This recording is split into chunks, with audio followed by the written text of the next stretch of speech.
Bureau chief Ejaz Ahmed Tahir Awan Hamas और Gaza मुआहिदे की ताज़ा तरीन सूरत हाल के मुताबिक हमास की क़यादत रजामंद है और अब फैसला इसराइल के हाथ में है। हमास ने अपना उसूली मौक़िफ़ तहरीरी तौर पर इसराइल को दे दिया है और अब हमास मुआहिदे पर रजामंद भी है। मुआहिदे पर हतमी अमल दरामद कराना अब इसराइल का है। याद रहे कि हमास का मुआहिदा अभी तक इसराइल की आला क़यादत तक नहीं पहुँचाया जा सका, जबकि बैतुल मुक़द्दस के हुकाम ने हमास के जवाब को मायूस कुन करार दिया है। अब मुआहिदे के दोनों फरीकीन को अपने अंदर लचक दिखाने की भी ज़रूरत है, जबकि मुआहिदे पर अमल दरामद न होने पर अब तक एक हफ्ते का वक्त गुजर चुका है। Bureau chief Ejaz Ahmed Tahir Awan. अरब मीडिया रिपोर्ट्स के मुताबिक सऊदी वजारत बल्दियात व हाउसिंग ने वर्कर्स की इज्तिमाई रिहाइश की शराइत जारी कर दी हैं। कमरे में 10 अफराद से ज़्यादा ना हो, जबकि फ़ी मर्द 4 मीटर मुरब्बा से कम जगह ना हो।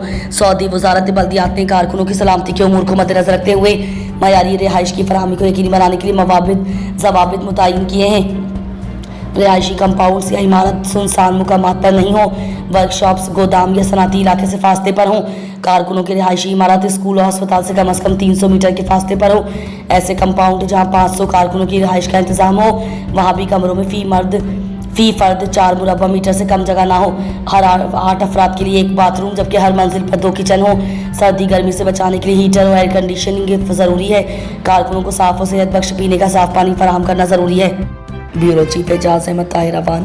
फ़ख्र न्यूज़ के लिए आज की खबर शामिल करते हैं। आलमी खबरनामा के हवाले से ईरान के सदर मसूद पेज़ेश्कियान ने कहा है कि हम किसी भी आलमी और सुपर ताकत से डरने वाले हरगिज़ नहीं हैं। हमारा मुल्क ईरान इसराइल की जानिब से किसी भी मुमकिन जंग के लिए दोबारा मुकम्मल तौर पर तैयार है।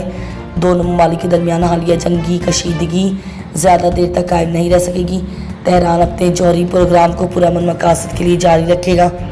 Bureau chief Ejaz Ahmed Tahir Awan. आलमी अदालत इंसाफ ने माहौलियाती तब्दीली से निपटने के लिए तमाम ममालिक का ताउन नागुज़ीर करार दे दिया।